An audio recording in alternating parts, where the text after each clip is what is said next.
No, I haven't time, I've only looked in for a tiny second, answered Stepan Arkadyevitch.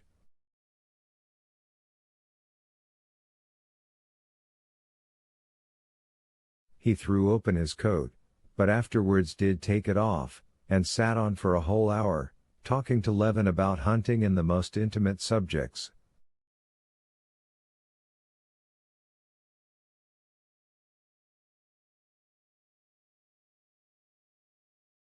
Come, tell me, please, what you did abroad?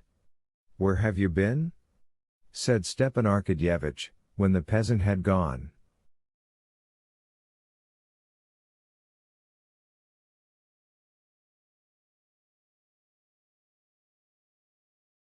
Oh, I stayed in Germany, in Prussia, in France, and in England, not in the capitals, but in the manufacturing towns, and saw a great deal that was new to me.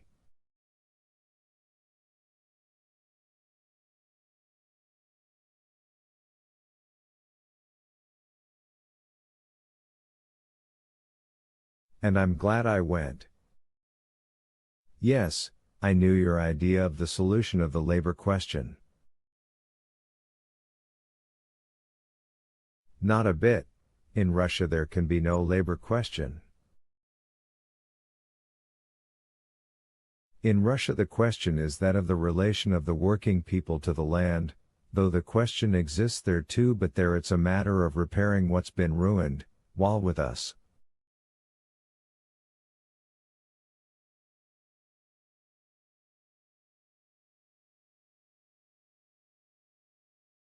Stepan Arkadyevitch listened attentively to Levin. Yes, yes. He said, it's very possible you're right. But I'm glad you're in good spirits, and are hunting bears, and working, and interested.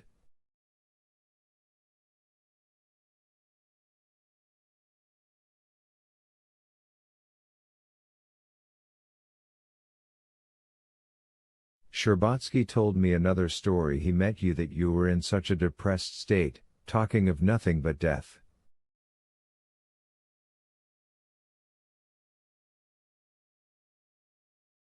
Well, what of it? I've not given up thinking of death, said Levin. It's true that it's high time I was dead, and that all this is nonsense.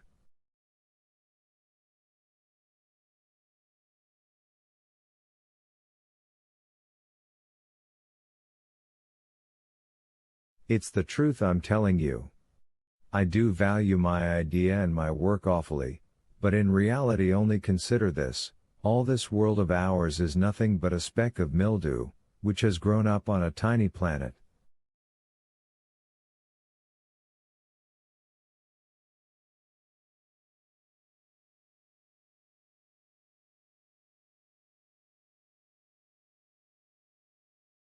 And for us to suppose we can have something great ideas, work, it's all dust and ashes.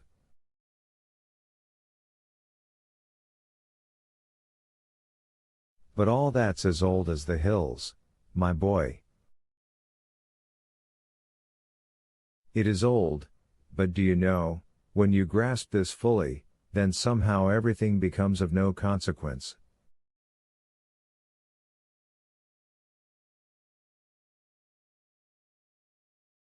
When you understand that you will die tomorrow, if not today, and nothing will be left, then everything is so unimportant.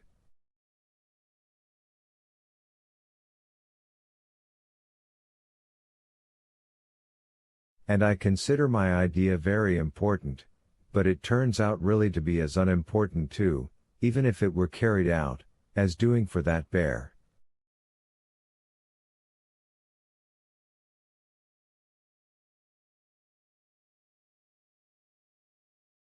So one goes on living, amusing oneself with hunting, with work, anything, so as not to think of death.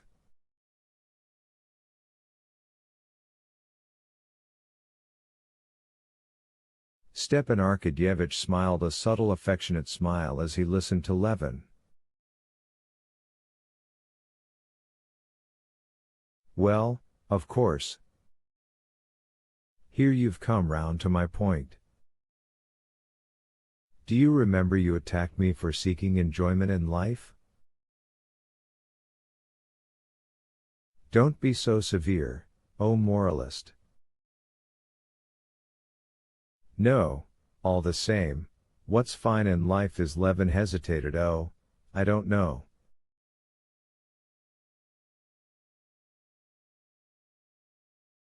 All I know is that we shall soon be dead. Why so soon? And do you know, there's less charm in life, when one thinks of death, but there's more peace.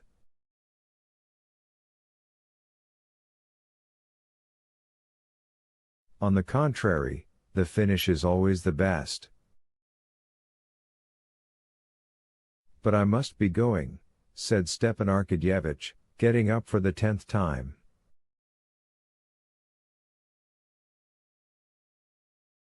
Oh, no, stay a bit, said Levin, keeping him. Now, when shall we see each other again?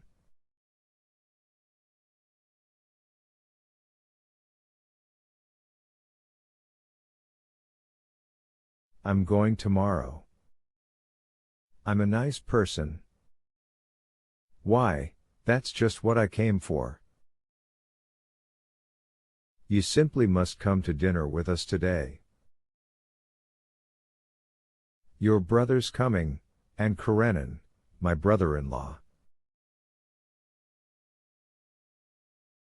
You don't mean to say he's here? Said Levin, and he wanted to inquire about Kitty.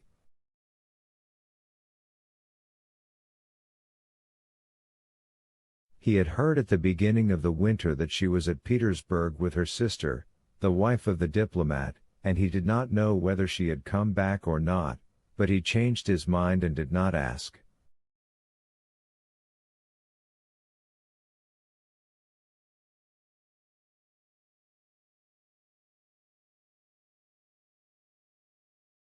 Whether she's coming or not, I don't care, he said to himself. So you'll come? Of course. At 5 o'clock, then, and not evening dress. And Stepan Arkadyevitch got up and went down below to the new head of his department.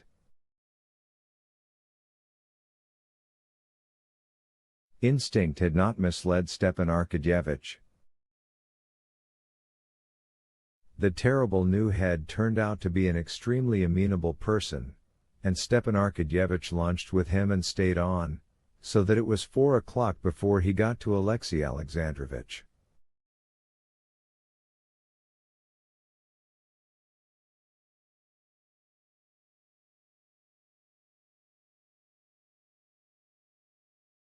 Chapter 8.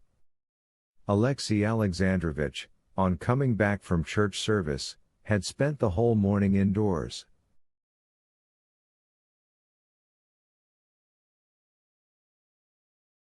He had 2 pieces of business before him that morning. First, to receive and send on a deputation from the native tribes which was on its way to Petersburg, and now at Moscow. Secondly, to write the promise letter to the lawyer.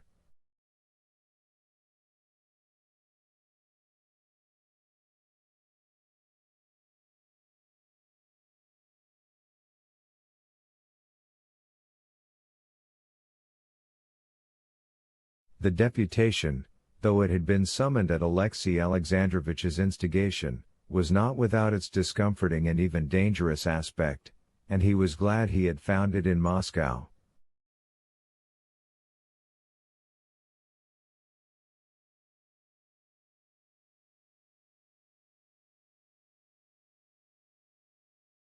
The members of this deputation had not the slightest conception of their duty and the part they were to play.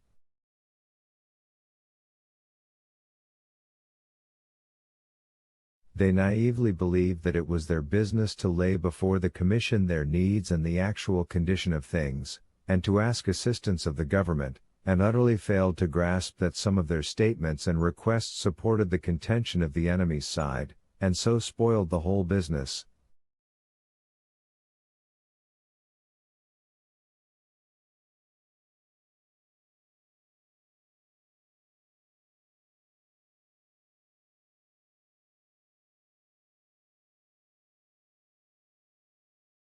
Alexei Alexandrovich was busily engaged with them for a long while, drew up a program for them from which they were not to depart, and on dismissing them wrote a letter to Petersburg for the guidance of the deputation.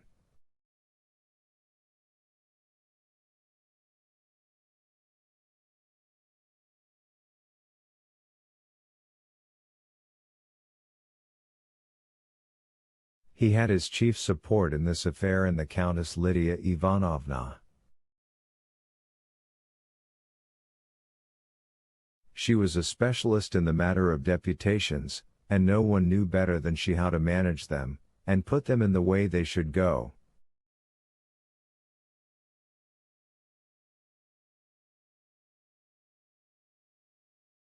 Having completed this task, Alexei Alexandrovich wrote the letter to the lawyer.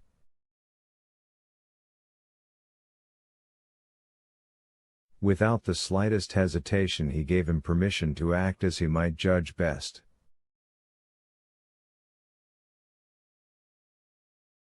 In the letter he enclosed 3 of Vronsky's notes to Anna, which were in the portfolio he had taken away.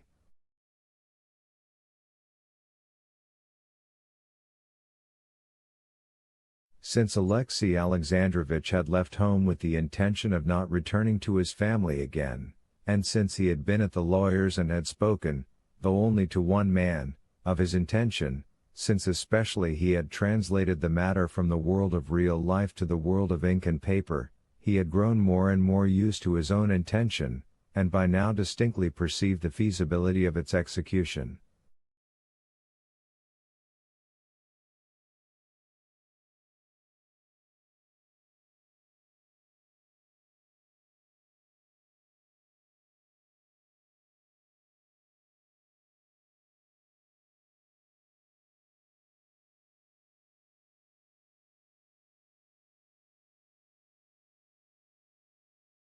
He was sealing the envelope to the lawyer, when he heard the loud tones of Stepan Arkadyevitch's voice.